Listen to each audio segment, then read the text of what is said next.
We're set up on the tripod.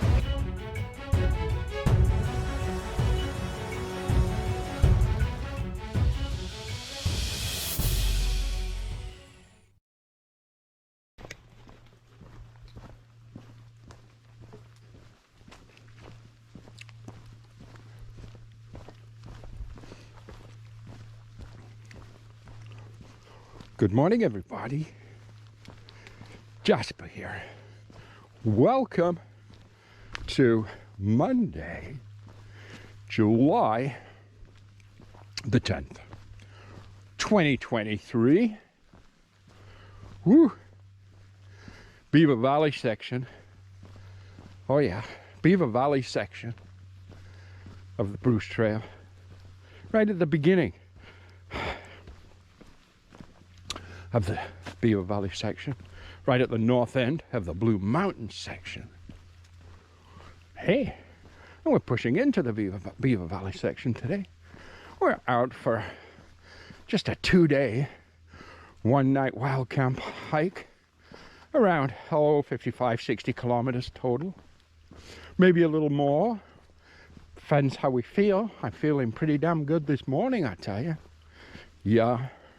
Just always feels good to be on trail. Whew. Now, if you guys follow my channel on a regular basis, you'll probably know already where we're going.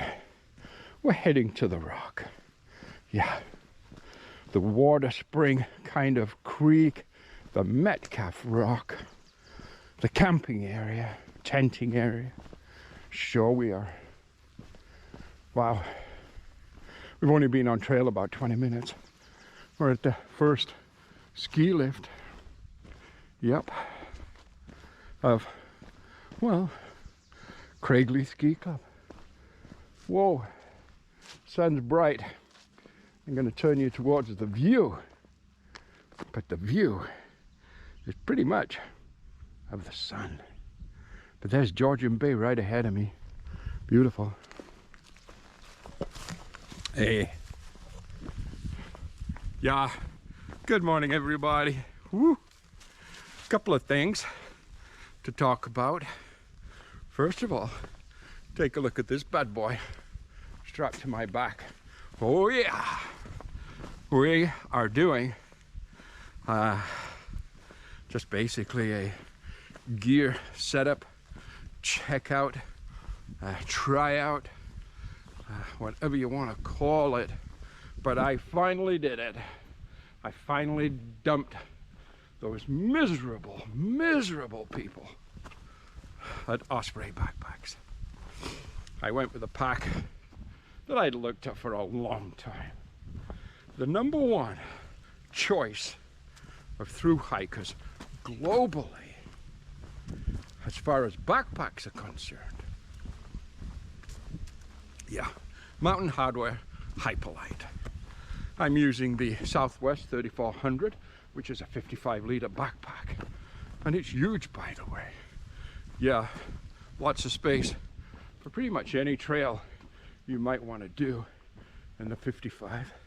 They have a 40, I think it's a 40 or a 45 liter, which is their 2400. They have the 3400, which is a 55 liter, and they have a 4400, which is a 70 liter, which is really is an expedition pack for sure. We're going to talk more about this pack as the hike progresses, and it's not cheap. But then again, it's the #1 choice of thru hikers. You go on any of the crown trails, pretty much any trail, and this is the backpack you're going to see more of than anything else. Well, again, we'll talk more about this pack as we get into it. Wanted to wish you a good morning. Just let you know that Jasper's on trail, what we're doing and why. We're just checking out gear. We're getting out for 2 days because we can. Lots going on in Jasper's life. Still uploading my 2022 Appalachian Trail through hike videos. I think I just uploaded, was it day 113, I think? Yeah. Also working on my Bruce Trail 2023 flip-flop, the first half, which we finished, I don't know, a couple of weeks or so ago. But I think we've uploaded 3 of those videos now. I think we're on day 3. That was a 16-day hop, I think. Anyhow, so there's lots of videos being uploaded, that's for sure. So don't forget, please like, share, comment, and if you haven't already, do subscribe to my channel. We do need all the subscribers we can get. Okay, cobwebs through there. Oh yeah, let's get at it, shall we?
Okay, woo, break time.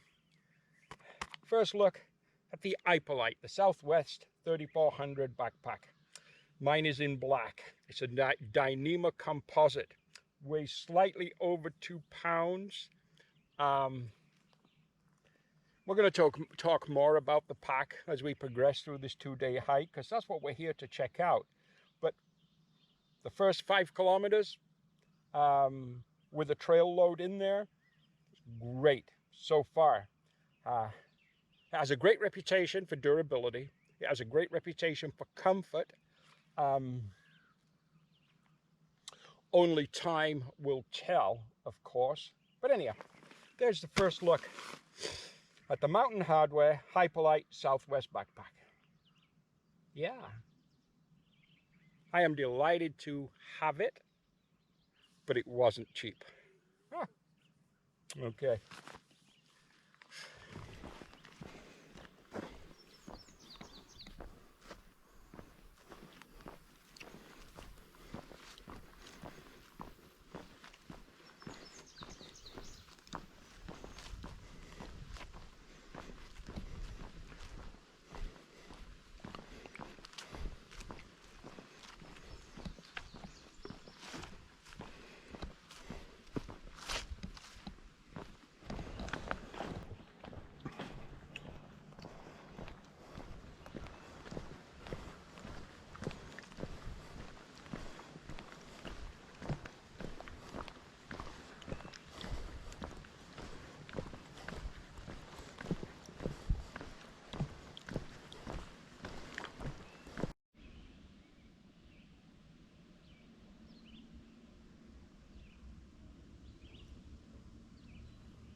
So, a little bit more about what we're doing on this 2-day hike. The new backpack. Well, the new backpack is the Mountain Gear Ipolite. Now, there's essentially 3 versions with 3 different names, but the pack body on all 3 versions is exactly the same. except possibly size. You can get each version in 2 or 3 different sizes. I've gone with the 3400 Southwest. That is their original pack. It's a 55-litre pack, but it's a generous 55. In all truthfulness, it's probably more like a 65 or 70-litre pack. Very generous 55-litre. It's made from a Dyneema composite or Cuban fiber. It's considered water resistant. It's obviously not waterproof. It has openings if it's not a dry bag. If you were to put things inside it and submerge this pack in water, obviously water would go inside. However, apparently a rain pack cover is not required, not needed for this particular pack. Now, do keep in mind, I use a garbage, heavy-duty garbage or compactor bag as a lining, plus my sleep system, which is my sleeping bag, my sleeping bag liner, and anything else that I use that I need 100% dry also goes in one of those white kind of kitchen catcher kind of garbage bags that then goes inside my compactor bag and sits at the bottom of the pack. So it's very well protected from rain. Actually, we might get to try that out tomorrow, because apparently we could have some thunderstorms tomorrow. It's not a cheap pack, that's for sure. More about the price later.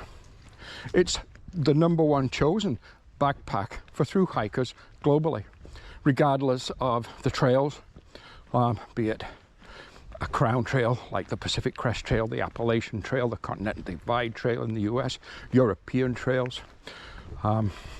It's just the #1 sought after pack. It's a light pack, it's an ultralight pack. However, it's an ultralight pack that's basically certified up to a load of about 40 pounds. When a load is specified for a particular pack and a weight is given, that is a comfort and durability number. What that means is this pack should be able to carry each and every day, day after day, week after week, month after month, up to 40 pounds. Be reliable, be durable, and be relatively comfortable. Obviously, the lighter the pack, the more comfortable it will be regardless. And of course, the longer it would last. I finally broke away from the absolutely pathetic customer service from Osprey. After 3 Osprey backpacks. Now, keep in mind, I use my gear. I am a through hiker. So I hike, again, when I'm on trail, on a through hike, I hike day after day, week after week, month after month. Hundreds, if not thousands, of kilometers to complete a particular trail. So my gear really does get used. If a person's a weekend warrior, goes out, you know, a couple of weekends every summer hiking, you know what, the Osprey's probably fine. One thing I want to tell you about Osprey packs that as Canadians you might not know. Now, I don't know about other countries, and I know this is not the same in the US. But when I've called them now and spoke to them several times in regards to the failures of 2 of my packs, which were the Exos 58s, both of them failed miserably. On the last conversation, which was our last one, they explained to me that for Canadian customers, they have no warranty available at all. So if you buy an Osprey pack, I didn't know this, but if you buy an Osprey pack, the only warranty you may get is from the store that sells it to you, such as Mech. I believe for a certain period of time when you buy something like a backpack or tent or whatever from Mech, if you don't like it, doesn't work out for you, I think you can take it back. In fact, I was looking at a Big Agnes Tiger Wall UL1 one-person tent just a few days ago when I went to pick up this pack, actually a couple of weeks ago now, and it said it was 50 or 10% off, $50 off, whatever, and it says used 1 night. And they explained to me that somebody bought it, tried it for 1 night, needed something bigger, so they returned it. So now they're selling it at a 10% discount as a used 1 night item. So they take things back. And same with, say, a backpack, but that's only if you use it like once. If it has a failure of some kind 6 months after you buy it, you don't have a warranty at all, period. End of story. Not going to happen. Now, there was a time when Osprey did give this almighty guarantee, and they still call it their almighty guarantee, but a couple of years ago they did change their guarantee. When they changed their guarantee, now this was all explained to me by a large Osprey dealer in Dalesville, Virginia, when I was hiking the Appalachian Trail last year. They said when they changed their warranty, they changed all their manufacturing locations, companies, and guidelines.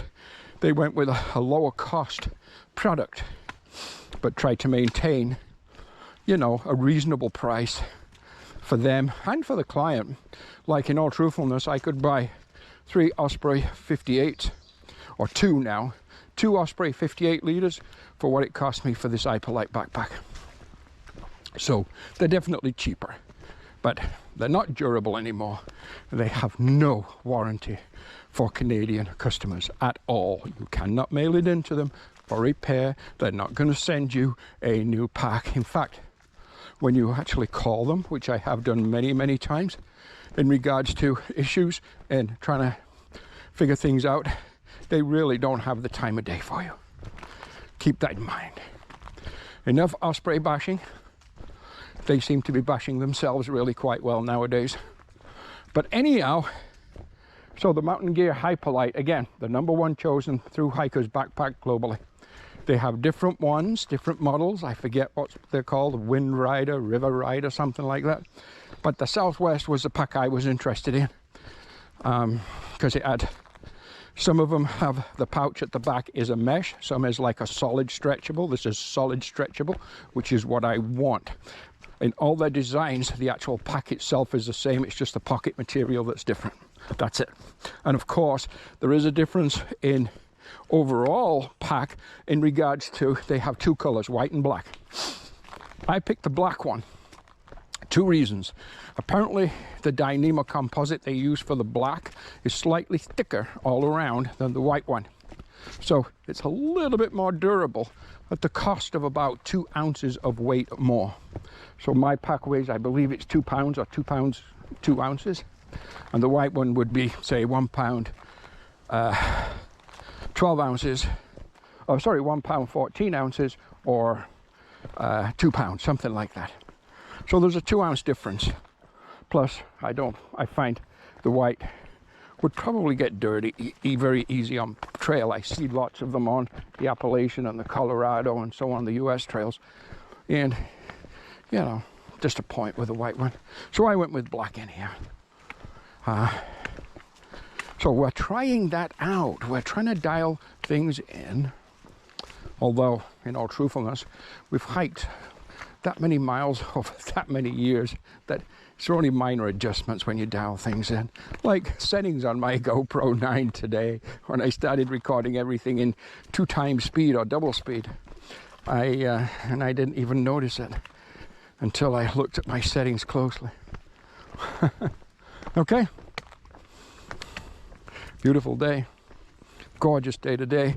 It's going to be about 28 degrees Celsius apparently today. Tomorrow about 30, I think. And tomorrow, as I say, risk of thunderstorms. Rain with risk of thunderstorms. Okay. Let's get to it.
Just up the trail, I don't know, maybe a kilometer, there's a little spot. It's got a bench.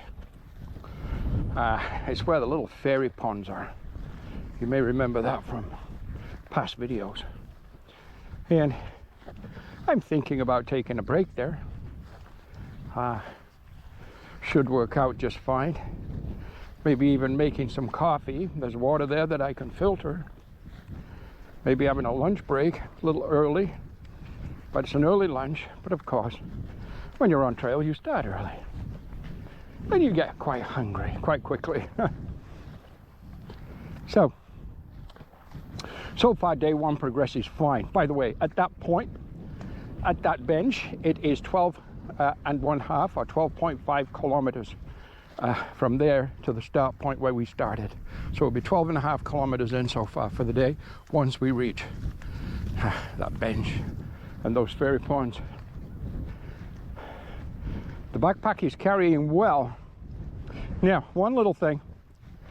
I did order, I'm 6'2", not that that matters, because the size of your backpack is based on what they call your torso length. And you're measuring basically from the lower part of the neck, right at the vertebrae, to the bottom, the small of your back.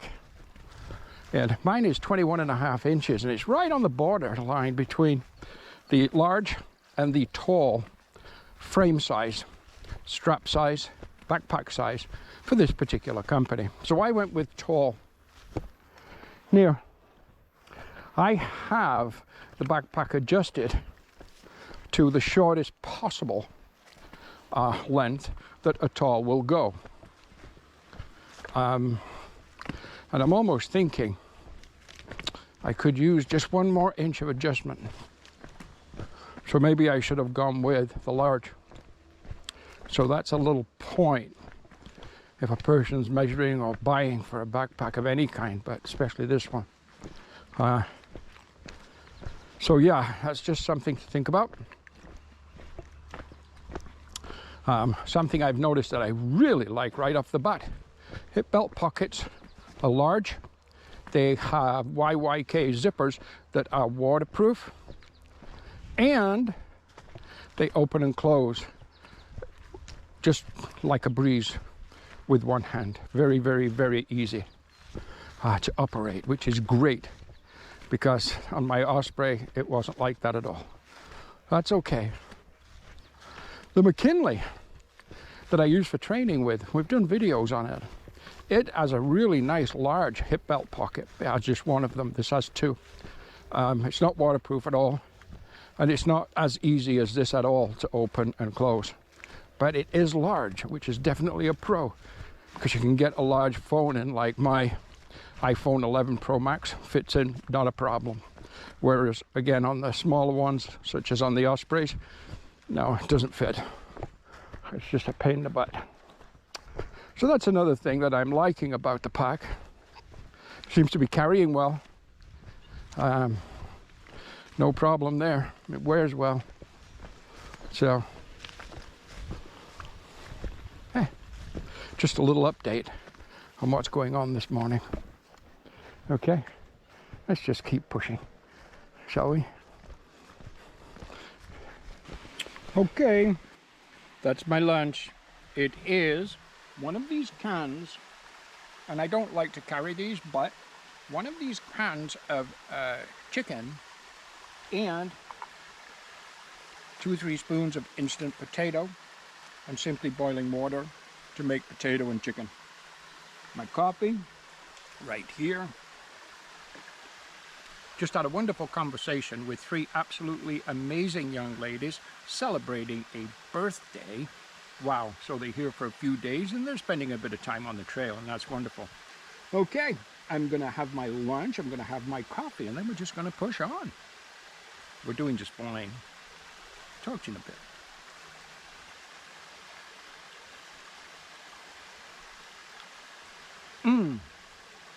Trail food. Gotta love it. The day progresses well. I just checked the time, and It's now 12:30. So that is about 6, maybe a little over 6 hours, 6¼ hours on trail so far. So that's fine. Doing good. As you know, we had lunch. Feeling good. Getting hotter.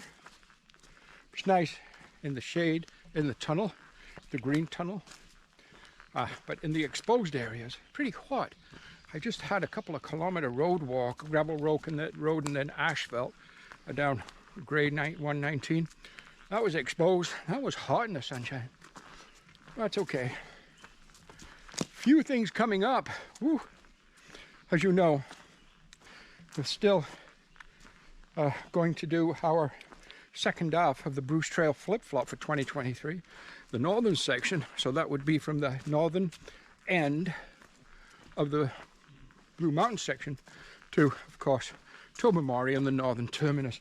We've already done the southern section, which we did back starting in May 29th, I think.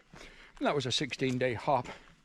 I think heading north, give or take, be about the same, maybe a day or two more. A little more challenging, maybe, terrain. I'm planning, again, the reason why we did the flip-flop was just because of other commitments, and I couldn't spend, 34, 35, 36 days, whatever it would have been, just to through hike the Bruce in one shot. So I broke it up into a flip-flop this time, which I've never done a flip-flop of the Bruce before, or any other trail, to be honest with you. So that's good.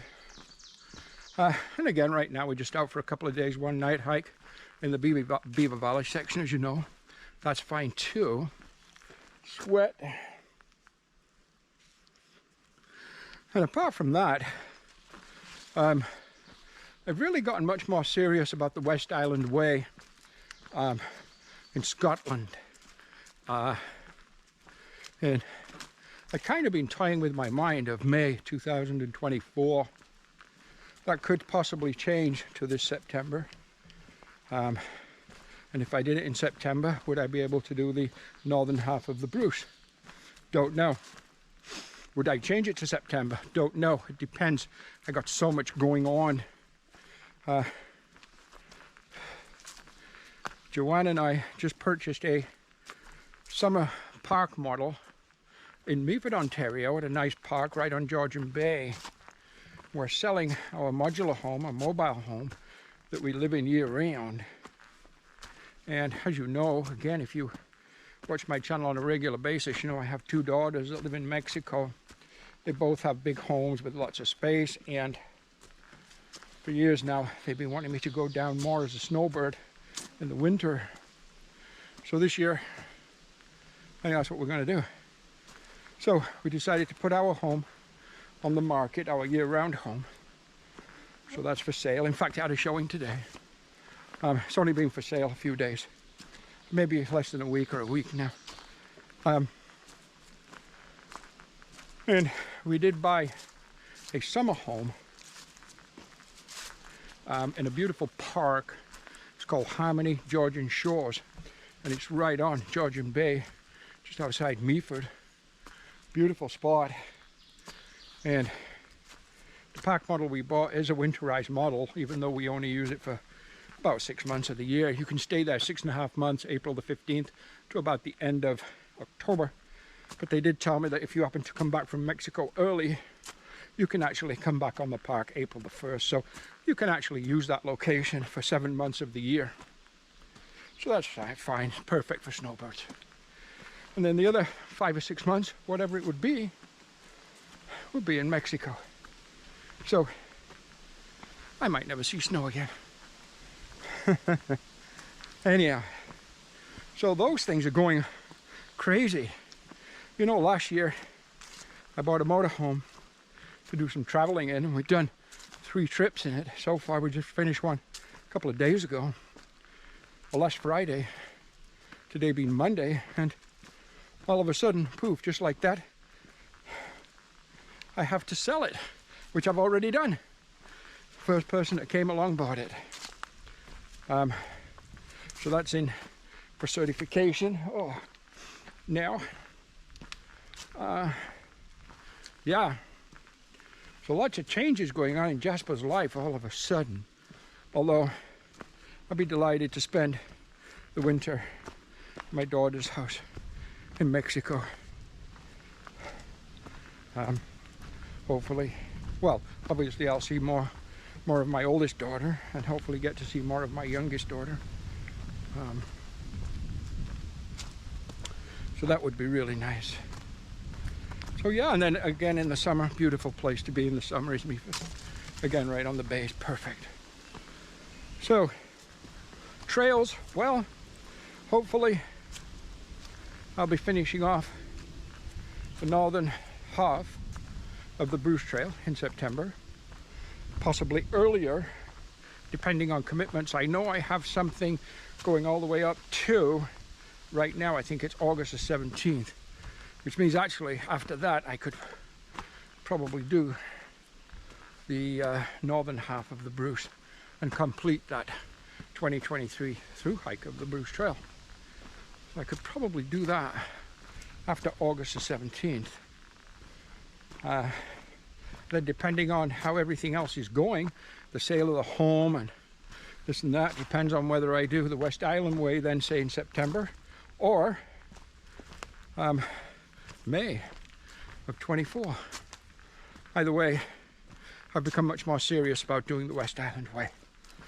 So, now, one other thing I'd wanted to do was summit Ben Nevis, and the summiting season theoretically starts about mid-June. So May might be a little too early. There's still a lot of weather up there. There's pretty much snow, ice, pretty much most of the year. But they say if it's going to dissipate or become easier, it doesn't happen till mid-June. Before that, they say it's just pretty much too treacherous, but I don't know. I think a lot depends on the conditions. But if I do that, if I can't summit Ben Nevis, I'll be there for 2 weeks. The trail's just 100 miles long. So I might actually yo-yo the West Island Way. I would fly into Glasgow, go to Mulgrave, where the trailhead is, head north to Fort William, spend the night in the hostel, whatever there, turn around the next day and head south, resupply and head south, back to Mulgrave, and then shuttle, taxi, Uber, bus, whatever, back to Glasgow Airport for my flight home. I should be able to do that, hopefully, depending on weather and conditions, in a 2 weeks period of time. It'll be a bit of a push with the, the traveling in between to and from airports and stuff, but might be able to do that. So that's an option. So we'll see. Stay tuned for that. Maybe a yo-yo of the West Island Way is very much a possibility for rather September or May of 2024. We'll see. So there, little update of what's happening, but everything's just penciled in right now. Could change at a moment's notice. Okay, let's keep going. Many times we've told our tale in the Trail Tales book, and you know what? We're going to tell our tale again. Oh, we'll take a little break here. We're right in the book. We'll carry on. A little bench, but take a look here. Beautiful creek, river, gorgeous down there. Oh yeah.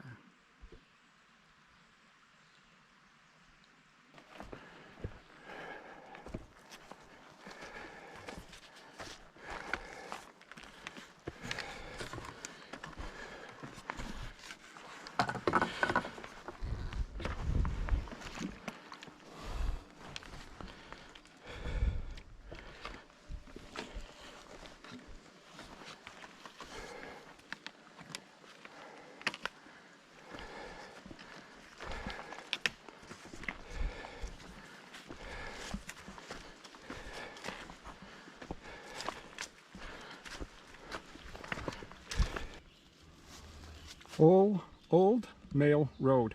From the 1830s to the 1850s, the old mail road linked the post office hamlets of Duntroon, Robroy, Ravenna, Heathcote and Greersville, and brought pioneering settlers to the townships of Osprey, Collingwood and St. Vincent. This section of the Bruce Trail follows that historic route.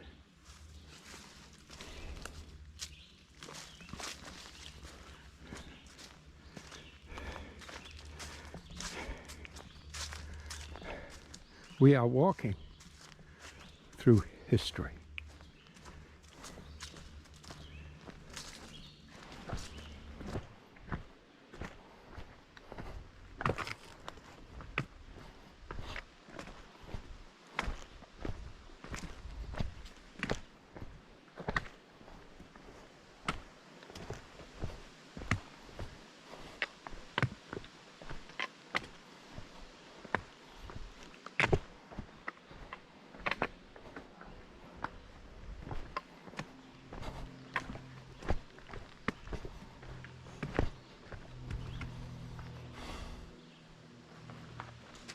So, arriving at what is, in the world of rock climbing, really a famous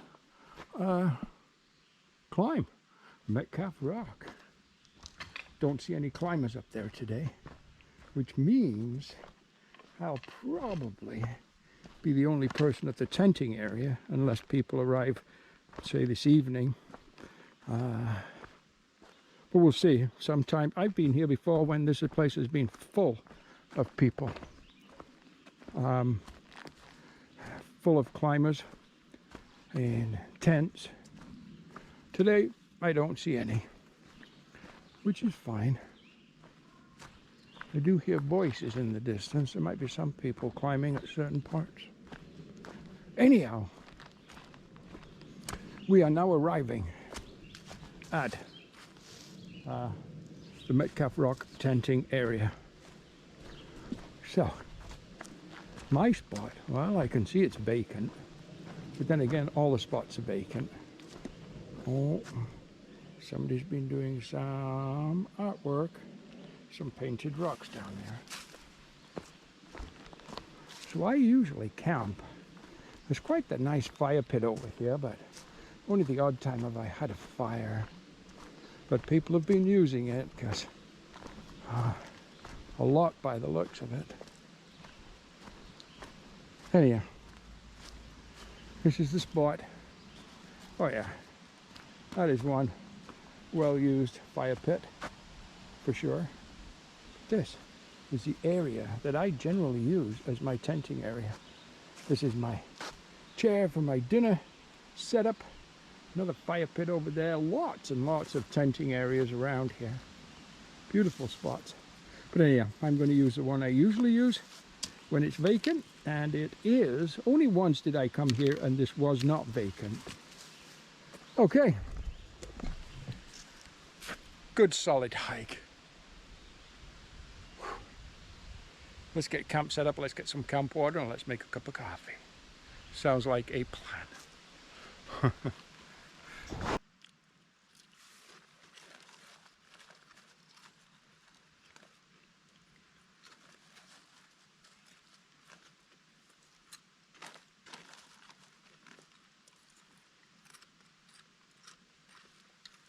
I like the whole wheat goldfish, these little guys. Was it whole wheat or multigrain? I'm not sure if these are called whole wheat or multigrain, but that's the ones I like. Oh, good.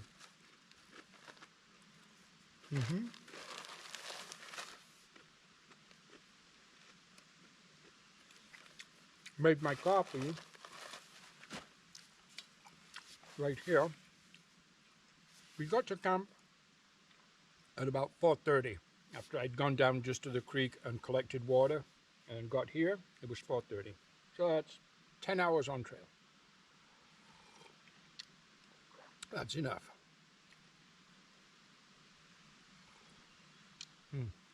That's good. So, the three things that I'm primarily dialing in, checking out, setting up on this particular hike. Of course, we spoke about my Hyperlite, my mountain gear Hyperlite Southwest 3400 ultralight backpack, and so far I am just delighted with it.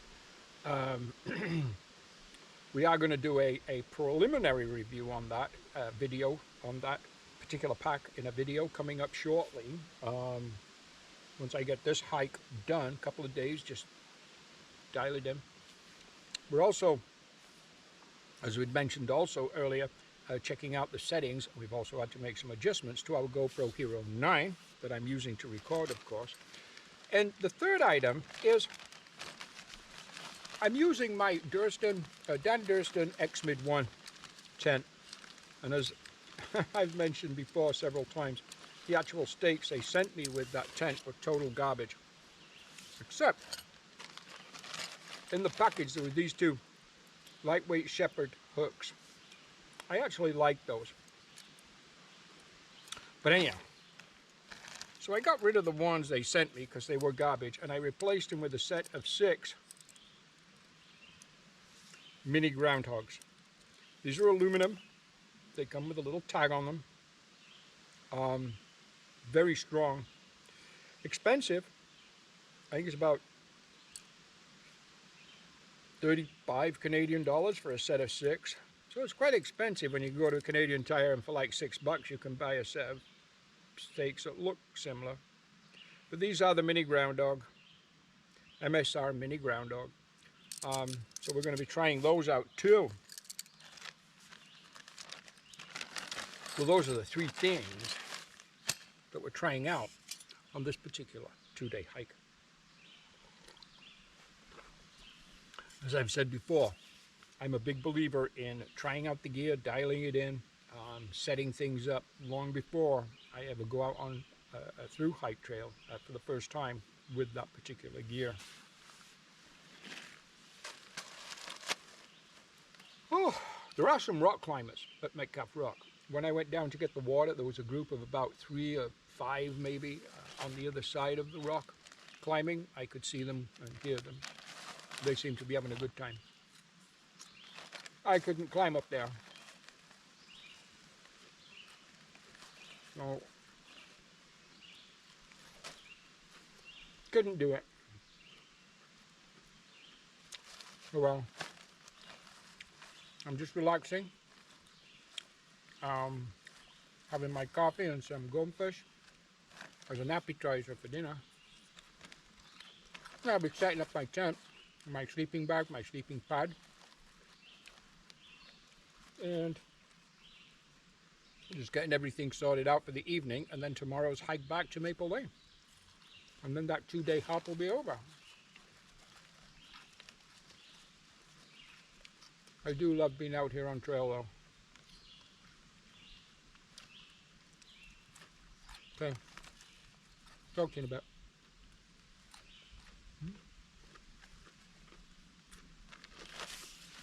Camp is all set up for the night.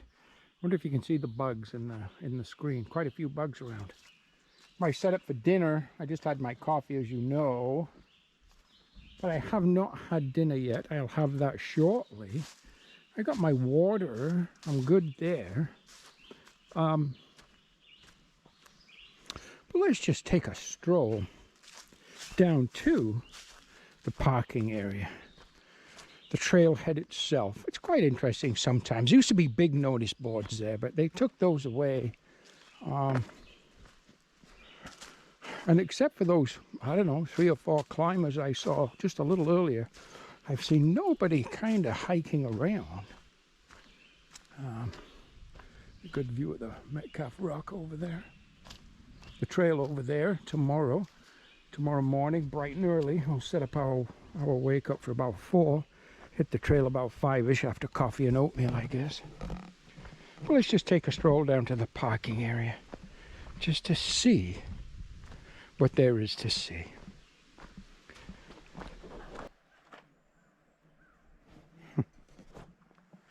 Lots of information. Kalapar Uplands.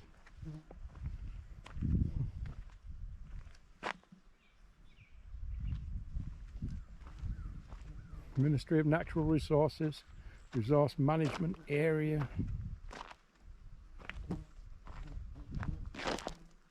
A couple of porta potties. That's always handy. And what does this side say? Just, no. Calipar Uplands, Metcalf parking lot. Okay. Just one car in the parking lot. That's probably those climbers. And Metcalf Rock, provincial crown land. Okay.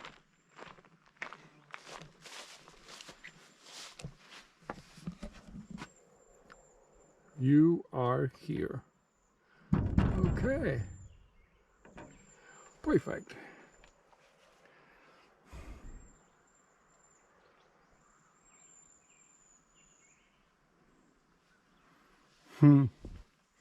Okay. It's always nice just to stroll down here. Sometimes again I've been here and it's just been full of cars. But not today. Just one car, one group of climbers.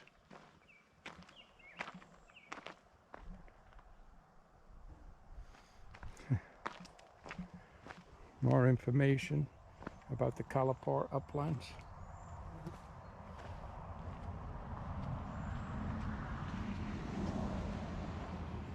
Okay, we'll just stroll back to the camp and get dinner ready. I think tonight is going to be a traditional ramen bomb. I do have a couple of like mountain house type meals, but I save those for when I'm doing longer hikes usually. Of, you know, more than one night, because I split them up into 2 portions and mix other things with them and so on and so on.